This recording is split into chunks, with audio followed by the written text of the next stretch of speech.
Yo, welcome to Game 2 of Kiwikaki versus Nadagast from the winners bracket, round 4 of the MLG Dallas Pro Series. It's been an exciting series. Nadagast in Game 1 on Metalopolis, just not able to deal with Kiwikaki's Econ. Now on Lost Temple, they have the close positions. So we'll see if we see some cliff drops. Actually, cliff drops will be a little bit difficult as you'd have to come around the full length of the map to get over here on the expansion. But those are like a really powerful tool of the Terrans in this Lost Temple map. Now, once again, if you're just tuning in to this series of StarCraft 2 commentaries on what is normally a Team Fortress channel, TGPFTV and myself are putting together a StarCraft 2 invitational that has a little bit of a TF2 twist on it, and this event is going to be taking place very soon, December 13th through December 16th, with matches kicking off at 7 and 9 p.m. Pacific Standard Time. And they're going to be best of 3 series, except for the 4th day, which will be a best of 5 series to determine the winner, as the first 3 days will be round robin play. And in the first day and the first game, I believe, is going to be Nadagast versus our other high-level professional StarCraft player, Torch. Both of these guys, Nadagast has a kind of a small amount of TF2 experience, but he is Syckness's brother, who is our 3rd contestant.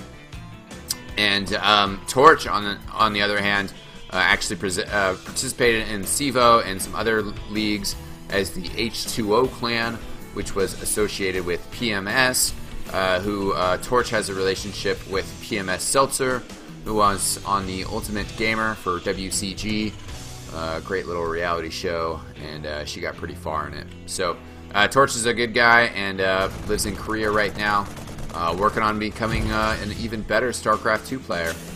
And the 4th and final player of the Invitational is Jaeger. And Jaeger and Syckness, who bring the most Team Fortress credentials to the table, will be facing off on the evening match for the first day's event.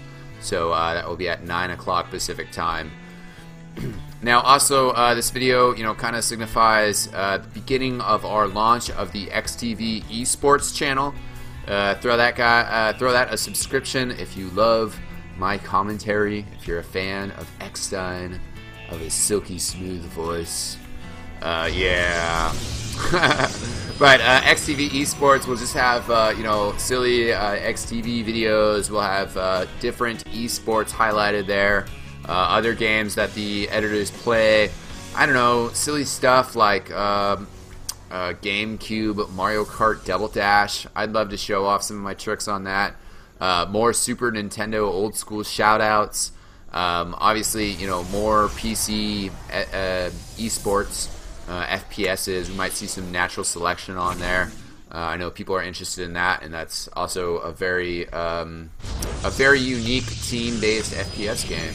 And I love that with Team Fortress 2. So, in the meantime, Nadagast here, building his 2nd command center and starting to send out just 2 Marines and a Marauder to see what's up over here. He saw the early Robo facility, so he figures I might as well put a little bit of pressure on and see what's going on. He had this SCV in control of the Zelnaga Tower, which gives you a good amount of vision. He's probably going to throw down a bunker as well with this SCV, although it's already kind of low on health, so that's a bit of a disadvantage. This Immortal's out of here, is out, so 2 Zealots, although the first one getting focused down. Can't lose that SCV though, got to be careful there, Nadagast. And Immortal versus these Marauders. Oh, and bringing the 2nd Zealot out, smart move. Gonna get this Marauder down. Oh no, not quite. Still quite a bit of damage. He's not going to be useful at all until that medevac play comes out. And the Destiny Sky Fist build. Oh, wow. There is his factory. I was like, that's really weird. He has a starport, but I don't see a factory.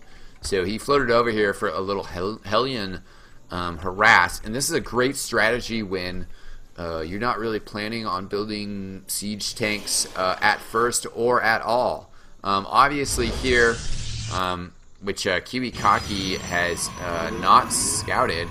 Obviously over here, he's going to see something's weird though, because he's going to see this starport and he's going to be like, where is that factory? I would really like to know.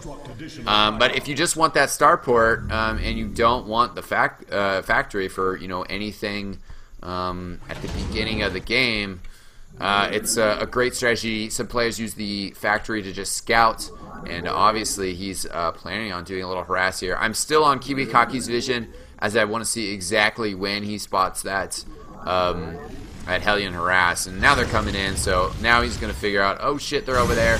He's starting to respawn, and we'll see how many kills these Hellions can get between them. I think about 3 kills, and trying to attack that Nexus.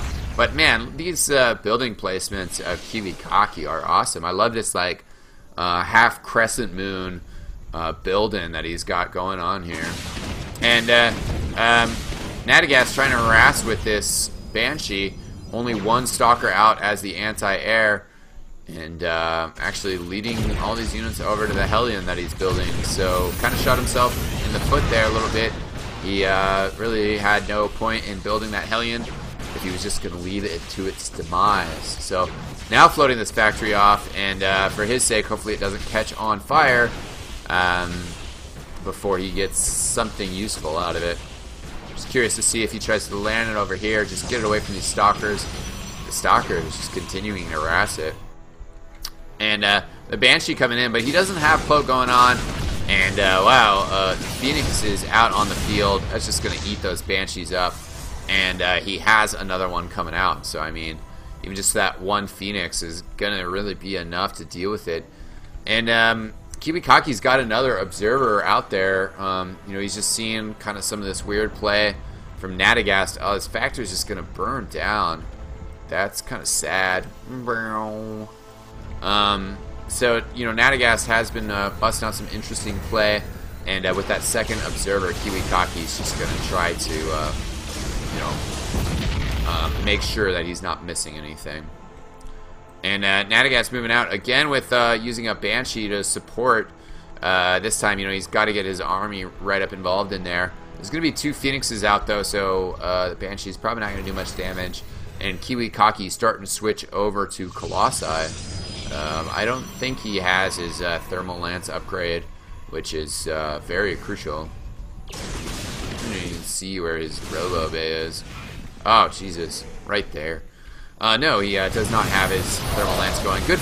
Well, yeah, you know, Force Field traps the army, forces them to engage, which, considering that Nadagast had the inferior army, that's going to work out in the favor of Kiwikaki. Gotta take out that medevac, though. That's what's keeping this army alive. Now he does, and he's going to be able to pressure pretty good with this. I mean, he sees exactly what's up over here. But no siege tank, as that, you know, that factory went down and has not been replaced. So really, all that Nadagast has to work with here is those 4 barracks, the 1 starport. Finally, oh, actually, he did have that factory over here, so now he's going to start a second starport as well. But if he had actually just kind of flown that factory straight back, he wouldn't have had to lose those resources in rebuilding. And Kiwikaki is going to use this observer, just keep a close eye on the army of Nadagast. He sees exactly what's up. Well, maybe not exactly, as there's this crazy 3rd expansion going on up there. But still, he feels pretty good about his unit chances. And yeah, I was looking to actually even do some harass there. But we got the stim coming in from Nadagast. Really, just, you know, that hypes up the units, makes him spit out a ton of DPS. But he just doesn't have enough here. Good work with these Immortals. He's done a ton of damage. Backing that Colossus off, but he runs in there and kills it. But the medevac's going down, and he is down in just a few units, a small count there. Kiwikaki doesn't have quite enough to engage at the moment, so he's going to back up.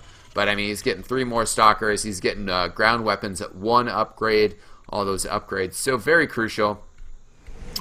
And another Colossus. So Kiwikaki just looking to continue to spit out the units, and you know, he knows, he feels like he's got a good advantage, and working up to the 5 gate, or excuse me, 6 gates with the 1 robo facility.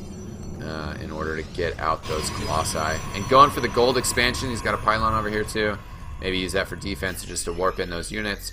Still has not spotted that third upper expansion, but that's not really that much of a problem. Let's check the unit harvester count, and actually Nadagast is ahead just a little bit. The positions are fairly even. I think it comes down to who's going to get the most out of their army. And right now Nadagast is playing with a pretty small army, but I think he's been getting a lot of probes, getting a lot of upgrades, and just trying to spit out those Colossus. Also had that third expansion go up. So this battle is going to be very crucial to see who comes out ahead. Good force field, splitting up the army of Nadagast, making sure he can't deal direct damage. And he's going to have to fall back. The siege tank's going to get caught out of position and taken out as Kiwikaki moves in. Oh, doesn't quite kill it. Oh, actually, Phoenix is coming over here. And the scout, you should pick up that mule, pick up that mule. I actually don't know if that's possible, to be honest. But those mules are just like huge resource harvesters. They just do work. And they get you what you need, which is cold hard cash in a quick, mannerly fashion. So, any time that you can disrupt those mules whatsoever, that's a big advantage. SC2 and TF2 have some common parallels. Harassing your enemy, forcing him to make bad decisions is certainly one of that. Good use of these Colossus here. He's just slaughtering Marines and Marauders and pushing his opponent back. Gonna take down this Raven too, which is an expensive unit. I mean, he basically lost that without getting anything worthwhile from it. And Nadagast has just had bad luck with his unit selection in this game. I mean, I feel just like every turn that he's taken, it just hasn't worked out for him. That factory harass just wasn't worth it. Wasn't able to siege up to, or tech up to siege tanks because of losing that factory. And these Hellions Marines just haven't really been able to combine super efficiently. Wow, I didn't even realize you could graviton beam the siege tanks. That's really helpful. And he's just doing a ton of damage here, taking out the medevacs. They're out of energy anyways. These Colossus are just staying alive and doing a ton of damage. I'm not quite sure.